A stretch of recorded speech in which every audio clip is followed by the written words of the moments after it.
ದೇಶದ ಅತ್ಯಂತ ಸೂಕ್ಷ್ಮ ಪ್ರದೇಶಗಳಲ್ಲಿ ಒಂದಾಗಿರುವ ಜಮ್ಮು ಮತ್ತು ಕಾಶ್ಮೀರದಲ್ಲಿ ಒಂದು ಬೆಚ್ಚಿ ಬೀಳಿಸುವ ಘಟನೆ ನಡೆದಿದೆ.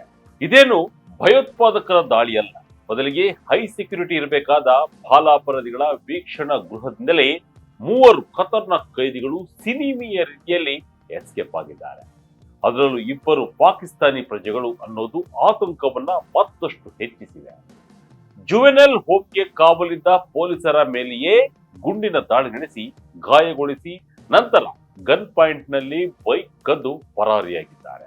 ಈ ಘಟನೆಯ ಸಿಸಿಟಿವಿ ದೃಶ್ಯಾವಳಿಗಳು ಈಗ ವೈರಲ್ ಆಗಿದ್ದು ಇಡೀ ಜಮ್ಮು ಜಿಲ್ಲಾದ್ಯಂತ ರೆಡ್ ಅಲರ್ಟ್ ಘೋಷಿಸಲಾಗಿದೆ.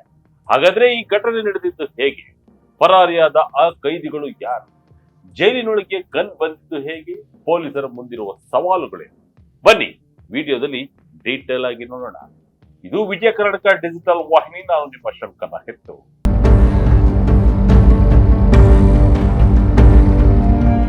ಜಮ್ಮು ಜೈಲಿನಿಂದ ಮೂವರು ಕೈದಿಗಳು ಎಸ್ಕೇಪ್, ಗನ್ ಹಿಡಿದು ಪರಾರಿಯಾದ ಖತರ್ನಾಕ್ಗಳು. ಹೌದು, ಈ ಘಟನೆ ನಡೆದಿದ್ದು ಜಮ್ಮುವಿನ ಗಡಿ ಪ್ರದೇಶವಾದ RS ಪುರದಲ್ಲಿರುವ ಬಾಲಾಪರಾಧಿಗಳ ವೀಕ್ಷಣಾ ಗೃಹದಲ್ಲಿ. ಸೋಮವಾರ ಸಂಜೆ ಸುಮಾರು 5:15 ಸಮಯ. ಎಲ್ಲರೂ ಶಾಂತವಾಗಿದೆ ಎಂದು ಕುಳಿತಿರುವಾಗಲೇ ಮೂವರು ಕೈದಿಗಳು ತಮ್ಮ ಅಸಲಿ ಮುಖವನ್ನ ತೋರಿಸಿದ್ದಾರೆ. ಪರಾರಿಯಾಗಲು ಮೊದಲೇ ಸ್ಕೆಚ್ ಹಾಕಿದ್ದ ಈ ಮೂವರು ಗಾರ್ಡ್ ಡ್ಯೂಟಿಯಲ್ಲಿದ್ದ ಇಬ್ಬರು ಪೊಲೀಸ್ ಸಿಬ್ಬಂದಿಯ ಮೇಲೆ ಏಕಾಏಕಿ ದಾಳಿ ನಡೆಸಿದ್ದಾರೆ. ವಿಶೇಷ ಪೊಲೀಸ್ ಅಧಿಕಾರಿ ವಿನಯ್ ಕುಮಾರ್ ಮತ್ತು ಹೆಡ್ ಕಾನ್ಸ್ಟೇಬಲ್ ಪ್ರವೀಣ್ ಕುಮಾರ್ ಅವರ ಮೇಲೆಯೇ ಮೂವರು ಕೈದಿಗಳು ದಾಳಿ ನಡೆಸಿದ್ದಾರೆ.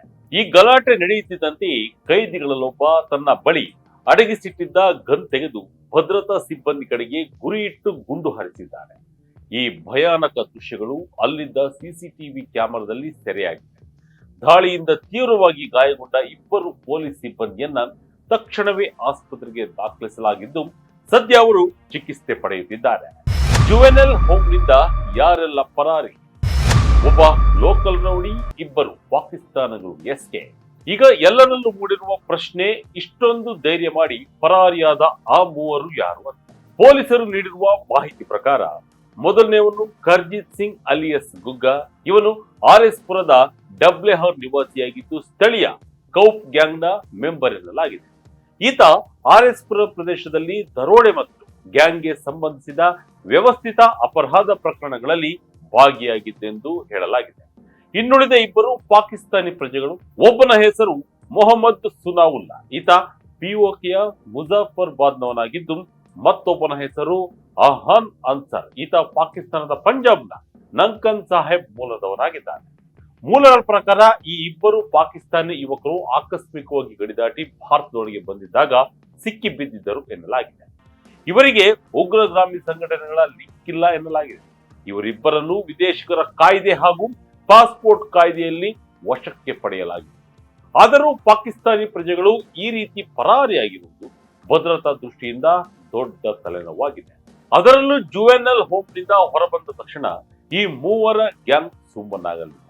ಹೊರಗಡೆ ಗನ್ ಪಾಯಿಂಟ್ ನಲ್ಲಿ ವ್ಯಕ್ತಿಯೊಬ್ಬರನ್ನ ಬೆದರಿಸಿ ಅವನ ಮೋಟಾರ್ ಸೈಕಲ್ ಕಸಿದುಕೊಂಡು ವೇಗವಾಗಿ ಅಲ್ಲಿಂದ ಪರಾರಿಯಾಗಿದ್ದಾರೆ.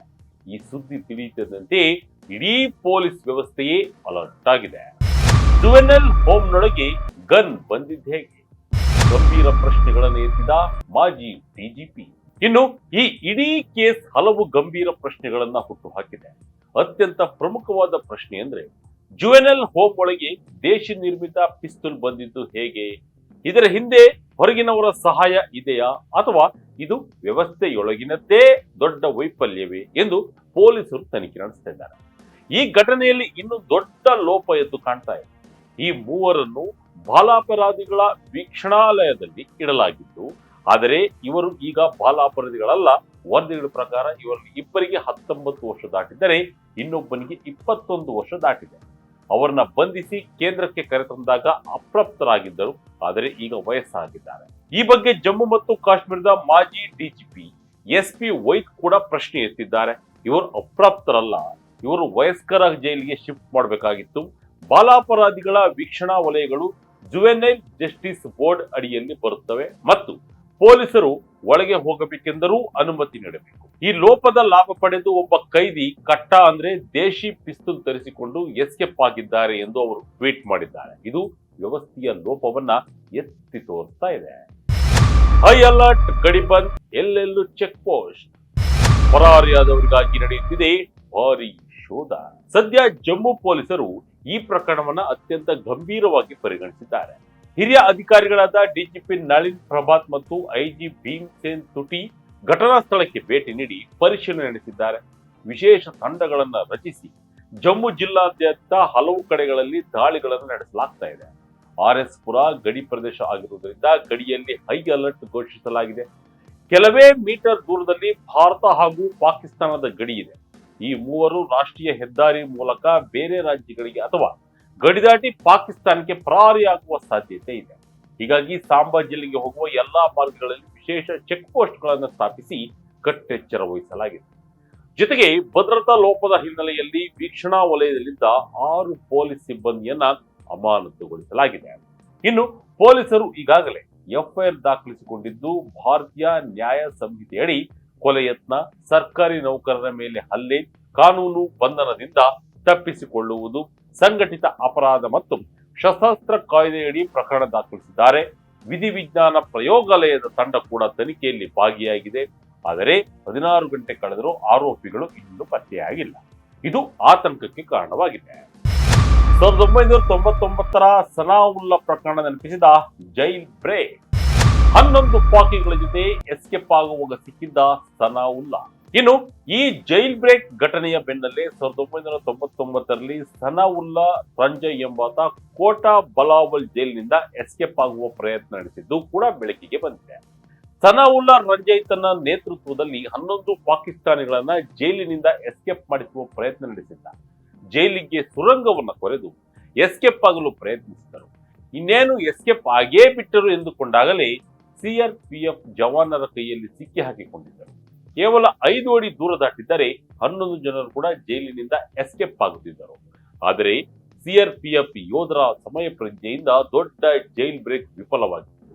ಆದರೆ ಈಗ 3 ಜನ ಕೈದಿಗಳು ಜೈಲಿನಿಂದ ನೇರವಾಗಿಯೇ ಎಸ್ಕೇಪ್ ಆಗಿದ್ದು ಜಮ್ಮು ಮತ್ತು ಕಾಶ್ಮೀರದಲ್ಲಿ ಆತಂಕಕ್ಕೆ ಕಾರಣವಾಗಿದೆ.